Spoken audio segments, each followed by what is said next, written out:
Magandang araw po sa inyong lahat. Welcome to this episode of Men of Light for the 18th Sunday in Ordinary Time.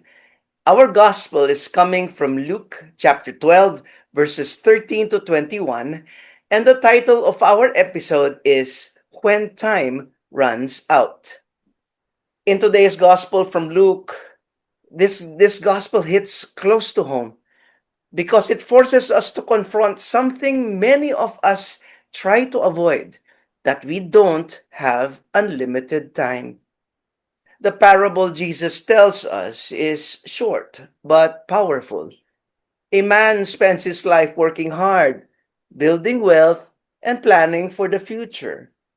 He succeeds in every worldly sense: big harvests, bigger barns, early retirement. By today's standards, he is a winner, di ba? But then God interrupts the story. You fool, this very night your life will be demanded of you. Just like that, the man's future disappears. All his plans vanish. His wealth remains, yes, but he is gone. And Jesus ends the story with a challenge. So it is with the one who stores up treasure for himself, but is not rich in what matters to God. This gospel isn't just about money. It's about how we live, what we value, and how we prepare for the end, which we all know is coming. But we often ignore that fact. It's about what happens when your time runs out and whether we spend that time chasing things that matter or things that don't. The first reading from Ecclesiastes echoes this message with a very loud cry: Vanity of vanities, all things are vanity. It reminds us how easily our work and worry become meaningless if they are disconnected from God. The second reading from Colossians points us upward. Seek what is above. Set your minds on things that are above, not on things that are on earth. In other words, lift your eyes. Focus on what truly matters. Don't just build for now, rather, build for eternity. Our discussion today will have three parts, and here we will explore in part one, titled False Foundations, how we build our identity on things that cannot save us. And in part two, which is titled Clocked by Control, how we deceive ourselves into thinking we have more time. And in part three, titled Lasting Legacy, what it means to be rich in the eyes of God. Let us enter this conversation with open hearts and honest minds, because the gospel is not here to scare us. It is here to set us free. Free from fear, from greed, from illusions, and free to live with purpose, love, and eternal hope. And there you have it. Ngayon, pakinggan muna po natin ang ating gospel reading coming from Luke chapter 12, verses 13 to 21, to be proclaimed to us by Judge Jovay Rosario Mercado.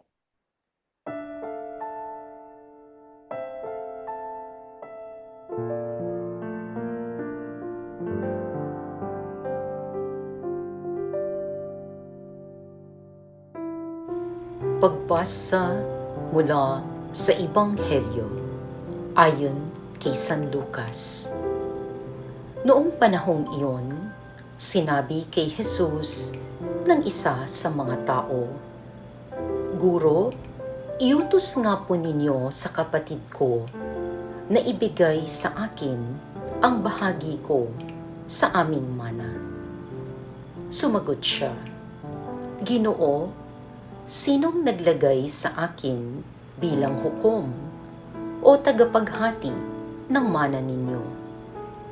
At sinabi niya sa kanilang lahat, "Mag-ingat kayo sa lahat ng uri ng kasakiman, sapagkat ang buhay ng tao ay wala sa laki ng kayamanan. At pagkatapos ay isinaysay ni Jesus ang talinhagang ito. Ang bukirin ng isang mayaman ay umani ng sagana. Kaya't nasabi niya sa sarili, ano ang gagawin ko? Wala na akong paglagyan ng aking ani. Gigibain ko ang aking mga kamalig at magtatayo ako ng lalong mas malaki. Doon ko ilalagay ang aking ani at ari-arian. At sasabihin ko sa aking sarili, ayan, marami naman na akong ari-arian. Hindi na ako kukulangin habang buhay. Kaya't mamamahinga na lang ako, kakain, iinom, at magsasaya. Ngunit sinabi sa kanya ng Diyos, hangal, sa gabing ito'y babawiin ka ng buhay. Kanino mapupunta ang mga bagay na inihanda mo? Ganyan ang sasapitin ng nagtitipon ng kayamanan para sa sarili, ngunit dukha naman sa paningin ng Diyos. Ang mabuting balita ng Panginoon.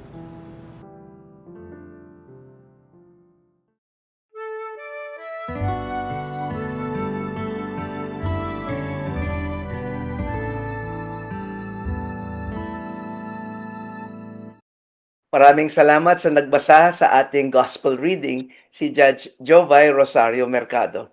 Kayo po ay nanonood ng aming episode for the 18th Sunday in Ordinary Time.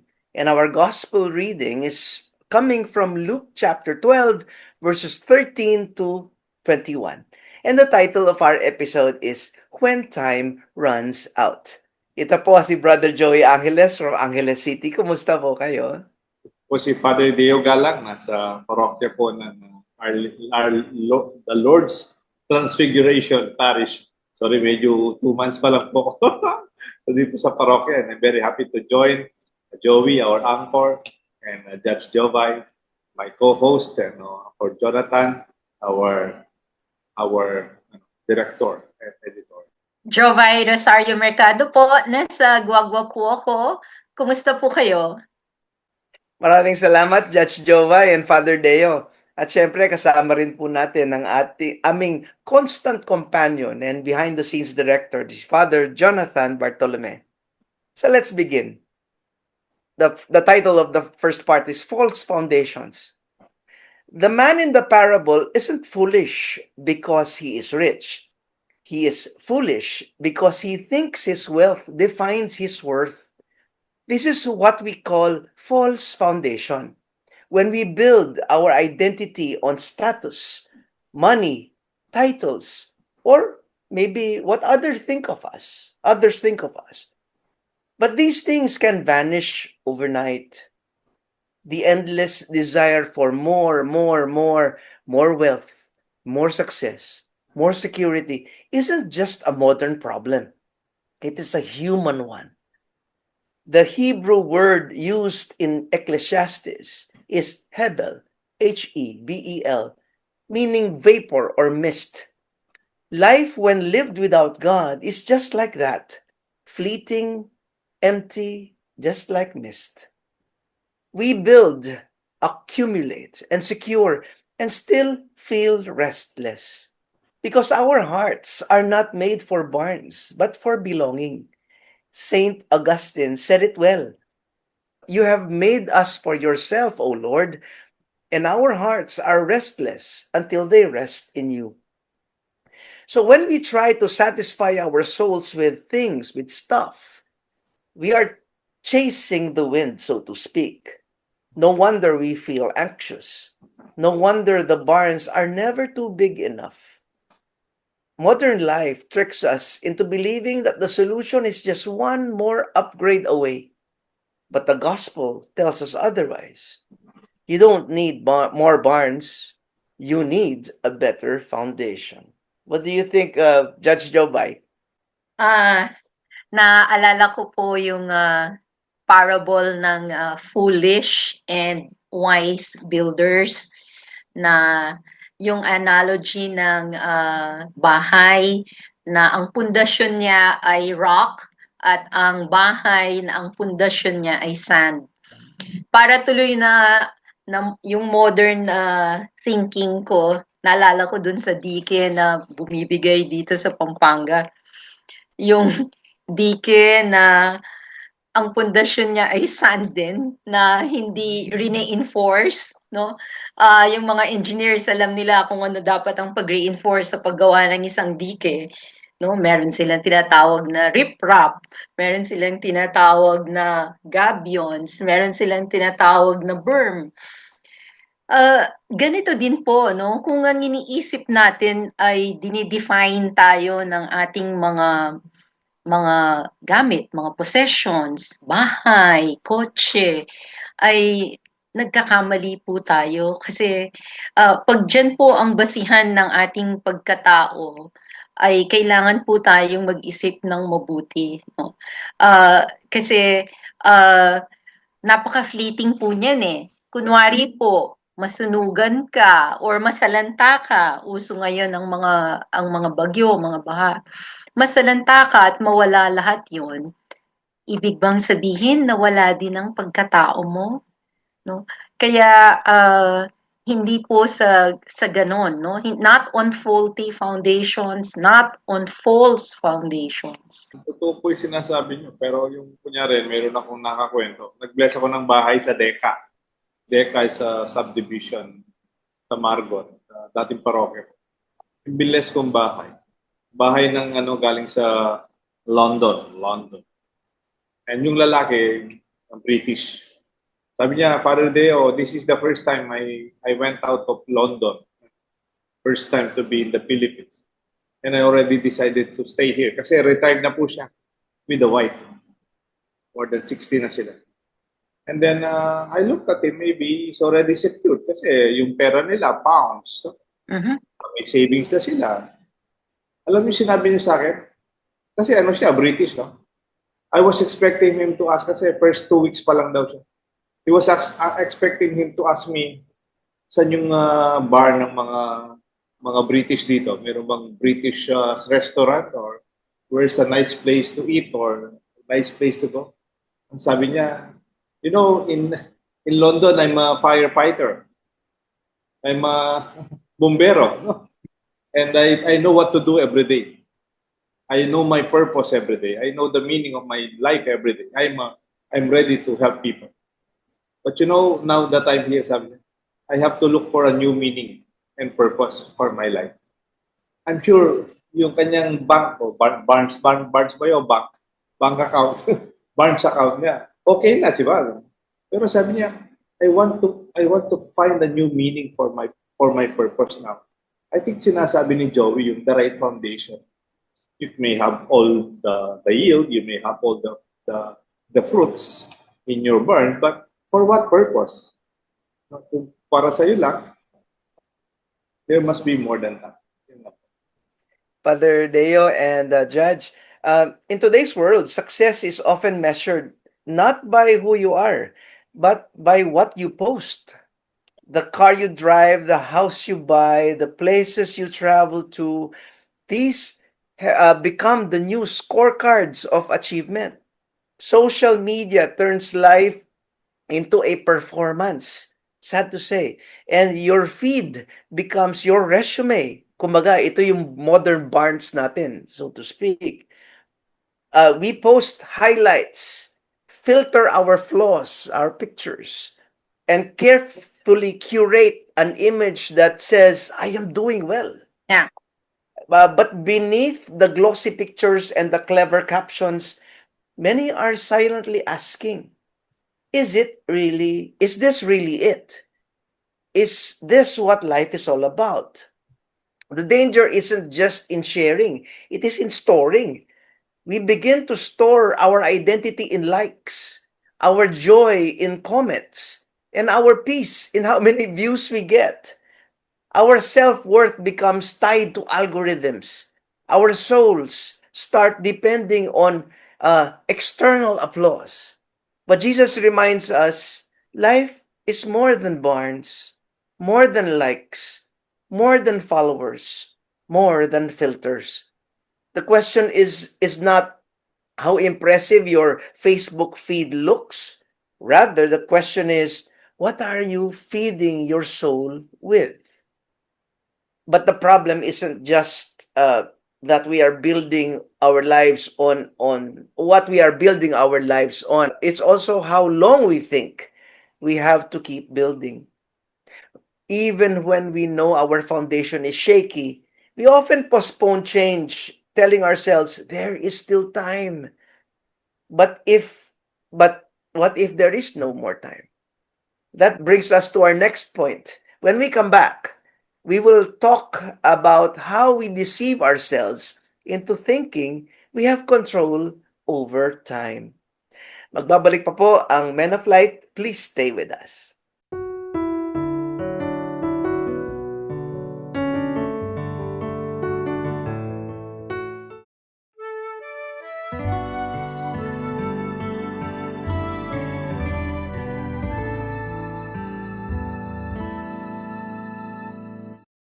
Thank you for staying with us here at Men of Light.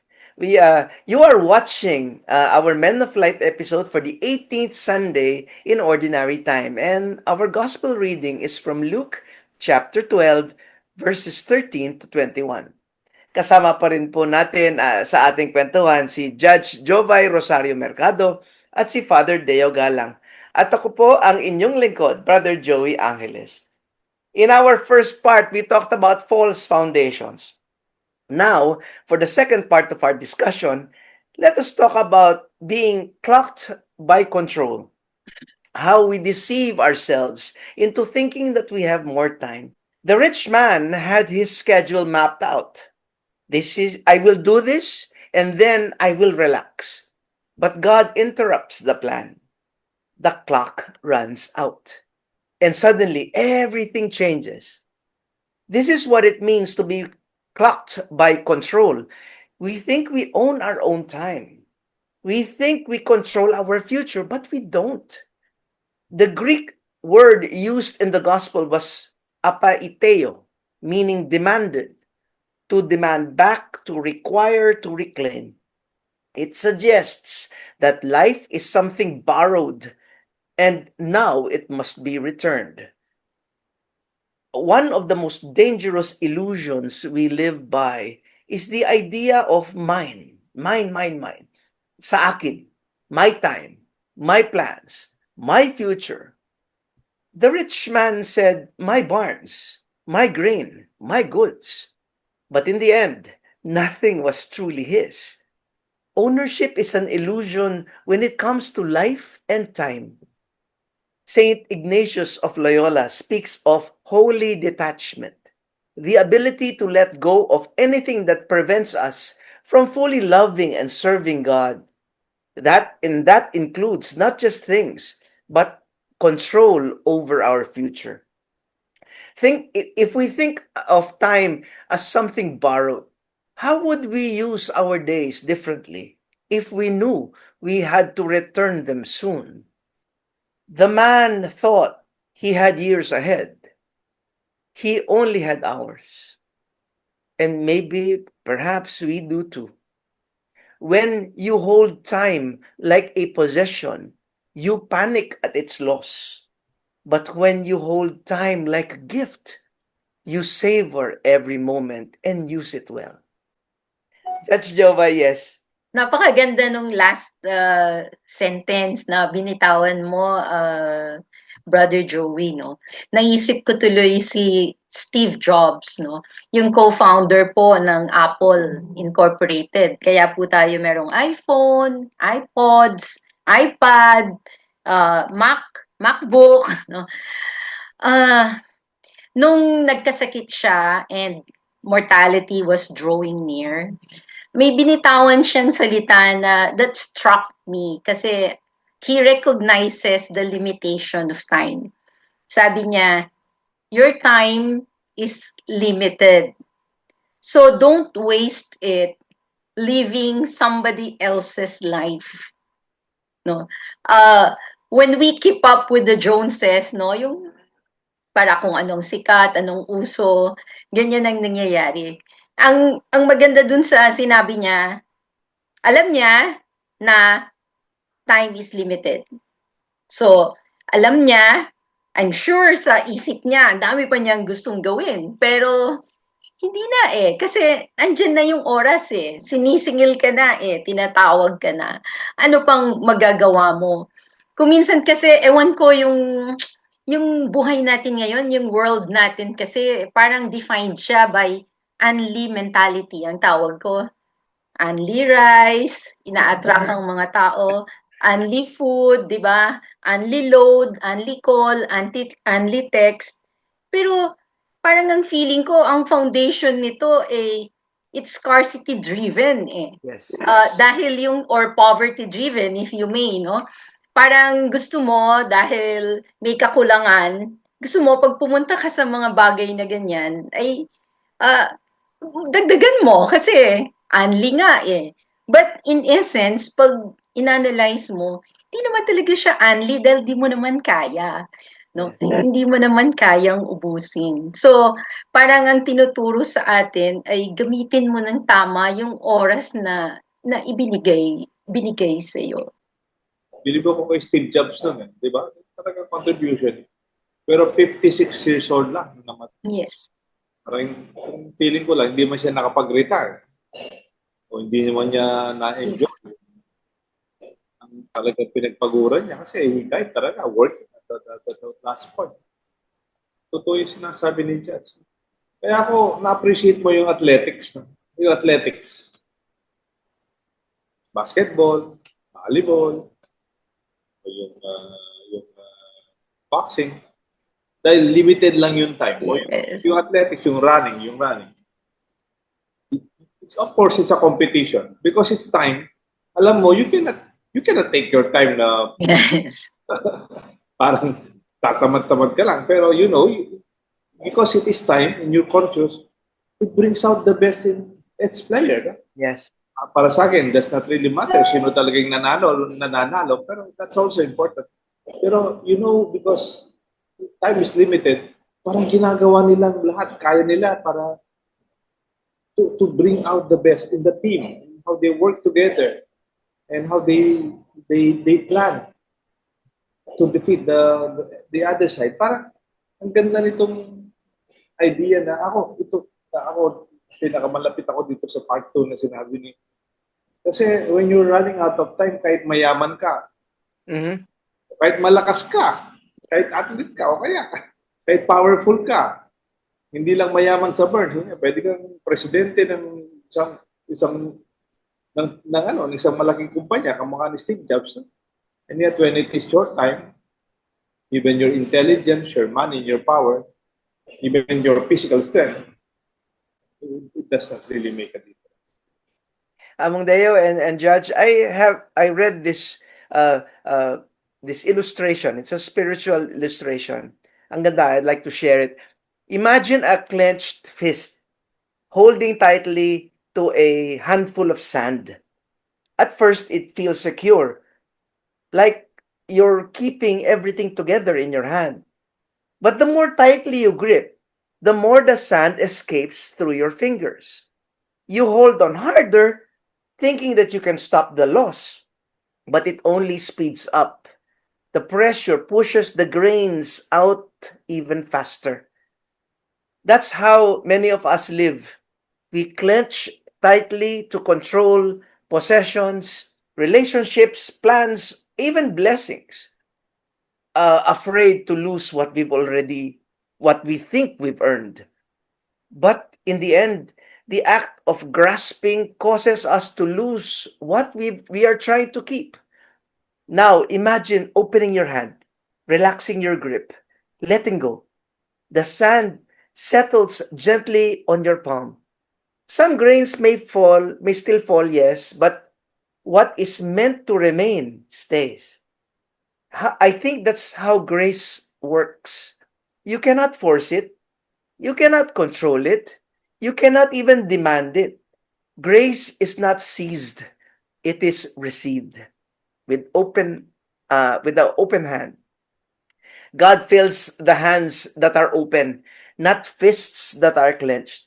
He blesses surrender, not self-sufficiency. So the question becomes, are you grasping for more? Or are you opening your hands in trust? Because in the kingdom of God, letting go is not loss. It is space for something even greater. So if we don't own our time and we cannot control the clock, the real question becomes, what are we doing with the time that we are given? If everything is temporary, then what is worth living or what is worth dying for? When we come back, let us now talk about what it means to leave behind a legacy that truly lasts. Magbabalik pa po ang Men of Light. Please stay with us.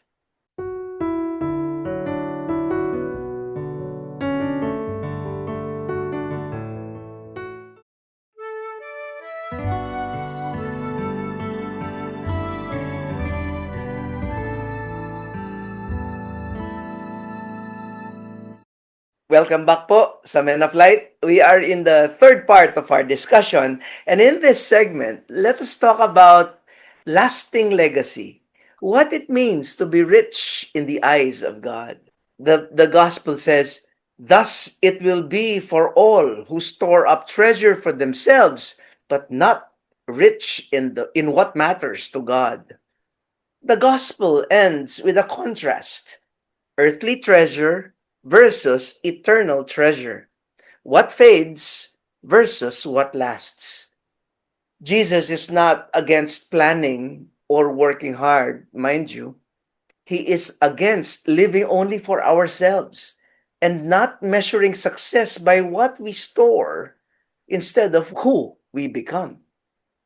To be rich in what matters to God, this is what is important: mercy, love, faith, truth, and service. St. John of the Cross reminds us when he said, "In the evening of life, we will be judged on love alone." On love alone. To be rich in what matters to God means to live entirely for Him, not for ourselves. As Colossians says, seek what is above, where Christ is. St. Francis of Assisi gave up wealth and comfort to follow Christ in radical simplicity. He emptied his barn, so to speak, but his heart overflowed. So many people die with their barns full storage, but with empty hearts. But the saints teach us that the reverse is possible: to live with empty hands and a full soul. The late Pope Francis once said, "The measure of the greatness of a society is found in the way it treats those most in need, not in the wealth it possesses." When we stand before God, we won't be asked how many barns we built, but how many people we have helped. Yes, Judge Jobay. Alam mo, Brother Joey, pag basahin mo uli yung portion dito sa gospel, dito siya nagkamali eh. Sabi niya, 'di ba ang dami na niyang naipon. Tapos sinabi niya, ilalagay daw niya yung ani niya sa malalaking mga kamalig, no? Tapos sasabihin daw niya sa sarili niya, ayan, marami naman na akong ari-arian. Hindi na ako kukulangin habang buhay. Kaya mamamahinga na lang ako, kakain, iinom, at magsasaya.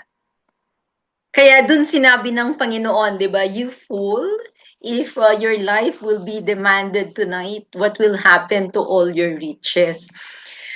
Parang parang naisip ko tuloy na napaka-clear nung dichotomy ng selfish versus selfless, no? Mhm. Yung selfish, yun yung inuuna mo ang sarili mong interes above all others.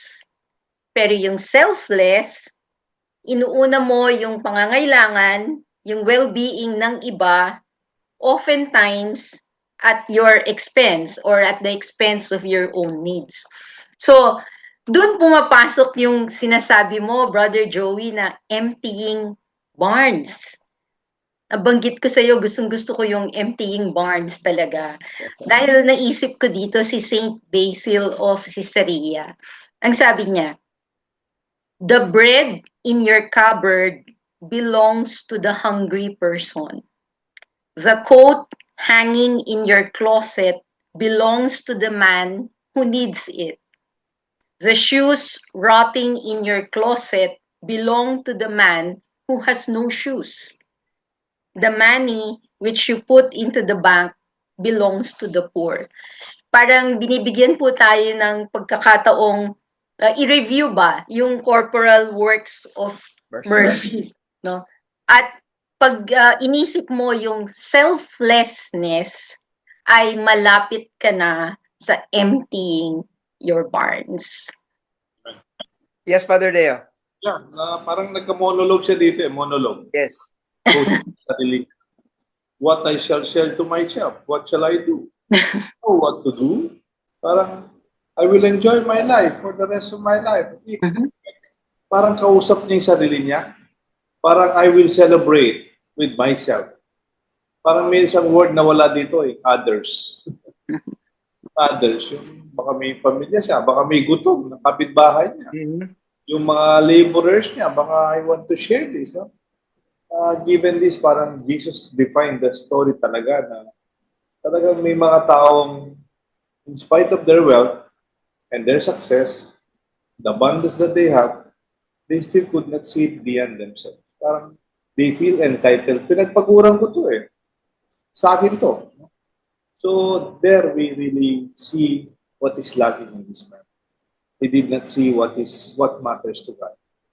It's not only our hard work, but our capacity to be able to reach out to God. Amen. Father Leo and Judge, singit ko lang to before we end this segment. There's an American nurse. Her name is Bronnie Ware. An Australian nurse who spent years caring for patients in their final stages of their lives. I think that you call that palliative care. Yes. And she noticed a pattern. As death drew near, people began to open up, not just about their pain, but about their deepest regrets. She eventually wrote a powerful book titled The 5 Top Regrets of Dying. And she captured the wisdom of those people she had the privilege to accompany during their final days. And guess what? The most common regret she heard was, and the number one regret was this: I wish I had the courage to live a life true to myself, not the life others expected of me. Not one of her patients said, I wish I had worked more. Di ba? Walang nagsabi nun. But many said things like, I wish I had loved more. I wish I had forgiven sooner. I wish I had lived more deeply with joy, freedom, and with truth. Their words are a sobering reminder. When time runs out, the things we chased, status, possessions, approval, often don't matter. But the things that we gave, love, kindness, authenticity, those are what remain. In the end, what matters most is not what we've stored up, but what we've poured out in love, service, and faith. To be rich in the eyes of God means to live not for ourselves, but for others, sabi nga ni Father Day, others, and for eternity. Because when time runs out, only one treasure remains: a life lived with love. Well, that's all we have for this segment. Babalik pa po ang Men of Light, and in our last segment, we would like to acknowledge your Facebook and YouTube messages, prayer requests, and our birthday celebrators. We are going to have a short summary and assignment, and we will end with a final prayer and blessing coming from Father Deo Galang. Please stay with us.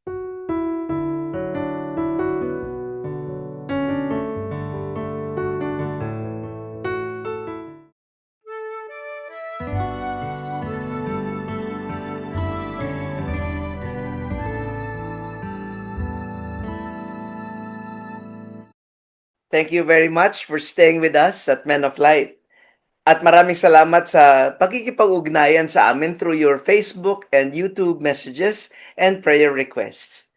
Right now, we're going to start with Judge Jovay. Maraming salamat, Brother Joey.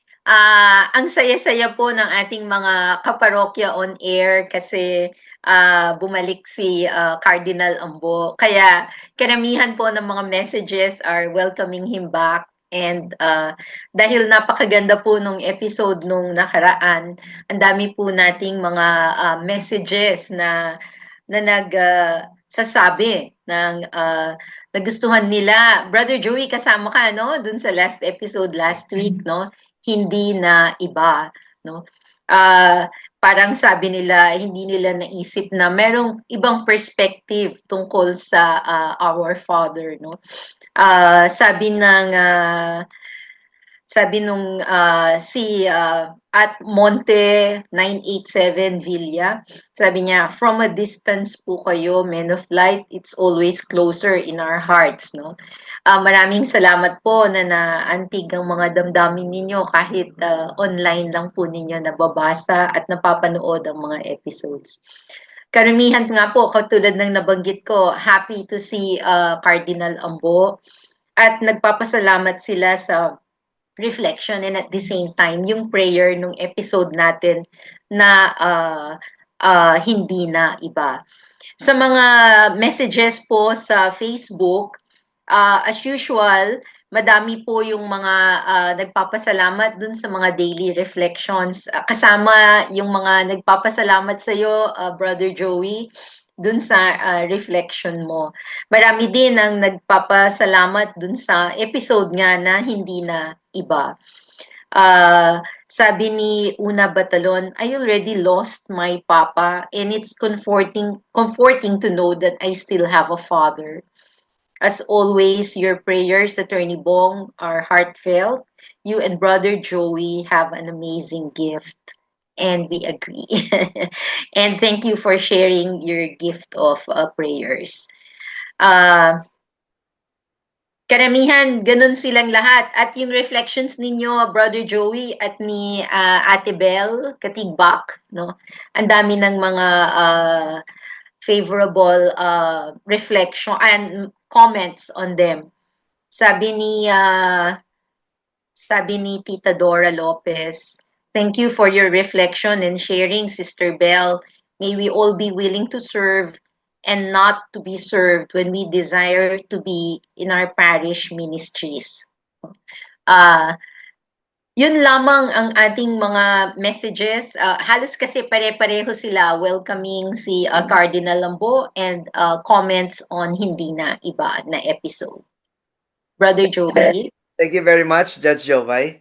For our birthday celebrators from the Pampanga clergy on August 7, it's the birthday of Father Dino Albert Pineda, Father Dines. Hi, Father Dines, happy birthday. From our Men of Light volunteers, August 3, Sheila Sonza and Raymark de Malanta. These greetings coming from Christian Paul Pangan, our Reels editor and uploader. August 2, Valerie Pangan. August 6, Jeffrey Dale Pangan. August 8, Christian Paul Pangan II. Safe travel to Ernest Christian Pangan and Aviv Ruel de Mesa on August 6. And for a short summary, today's gospel confronts us with a truth we often avoid. We don't have unlimited time. The parable of the rich man isn't just about wealth. It's about misplaced priorities, the illusion of control, and the tragedy of a life spent chasing what cannot last. We saw how we often build our identity on false foundations: money, success, appearances, forgetting that all these can disappear in an instant. We reflected on how we try to control time, planning as if it were guaranteed there were a guaranteed tomorrow, when in truth, life is something borrowed and meant to be returned. And in the end, Jesus redirects us to what truly matters. Not full barns, but a full heart. Not temporary treasure, but eternal richness. The kind that comes from love, mercy, faith, and a life lived for others. The readings today urge us to lift our eyes and beyond the material and the momentary, and start living for what endures. Because when time runs out, all that will remain is who we became and how we loved. For our assignment this week, take a quiet moment to reflect on this simple but powerful question. If my time ran out tonight, what would I leave behind? And maybe you can push it a little further. What do I want to be remembered for? And what will matter when I stand before God? Write down one change that you can make starting today. Something small but eternal. It could be spending more time with someone you love, helping someone in need, or even letting go of a grudge. Because at the end of it all, we won't be remembered for the barns we built, but for the hearts we touched and the love we gave. And now we move to our final prayer and blessing to be led by Father Deo Gala. Let us all dispose ourselves to offer this Sunday's gospel reflection and thanksgiving for all the graces the Lord has given us, for what we have in our barns, for the fruits of our hard work. Let this gospel be ours too. We are not immortals, we are limited. Let us be awakened by this gospel's message and reflection. In the name of the Father, the Son, the Holy Spirit. Amen. When we are running out of time, yes, in the gospel, he must be rich. Yes, because he worked hard for this.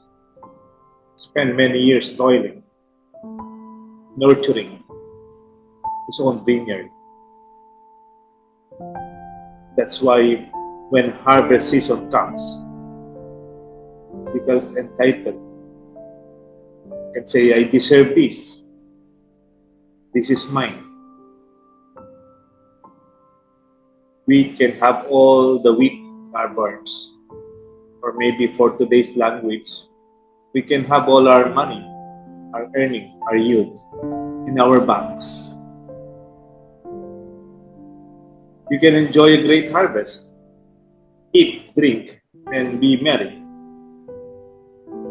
and have great plans for a secured, happy, bountiful future. For our retirement, all that is set when we are old. But Lord, if we have no more time, we are mortals. All this will be thrown to nothing. You had great harvest, but are we grateful? The fruits we yield is beyond our expectation. That we need to build more barns. But we thought of sharing the fruits of our harvest to those who may be in need, to those who may be hungry, Or maybe we can even celebrate with our co-workers, for we cannot do this alone. Or we'll just take it for our own. And we could even talk to ourselves. Celebrate with ourselves. And find life empty. Life is borrowed from you, O Lord, that we might forget that we have to return it. That there will be time, you will tell us, it's time. We actually do not own our time. We actually do not control our time. We are running out of the moment of life every moment, picking out. Let all that we have be offered to you, O Lord, and share it with others too. And leave a legacy of goodness in praising God what matters to God. All of this we ask for the glory of your name, through Christ our Lord. Amen. The Lord be with you. And, And with with your your spirit. spirit. May the blessings of Almighty God rest upon you and your family, the Father, the Son, and the Holy Spirit. Amen. Amen. Maraming salamat, Father Deo, for that beautiful prayer. It's very heartfelt. And thank you, Judge Jovai, my partner. It is always a pleasure to co-host a Men of Light episode with you, both of you. And of course, thank you to our very steady and funny director, Father Jonathan Bartolome. You know, without you, Father John, our weekly presence would not even be possible. At dito po nagtatapos ang episode na ito ng Men of Light. Ito po si Brother Joey Angeles from Angeles City. Please, continue to shine the light of Jesus. Jovay Rosario Mercado po, be the salt of the earth and the light of the world. Ito po si Father Deo Galang. Thank you, Brother Joey. Thank you, Judge Jovay. Father Jonathan, I will help you. I will buy medicines for you. Share tayo. So that, of course, marami kaming lumot ni Father John. And we have to help each other. Ito po si Father Deo Galang. God bless you. Maraming salamat po.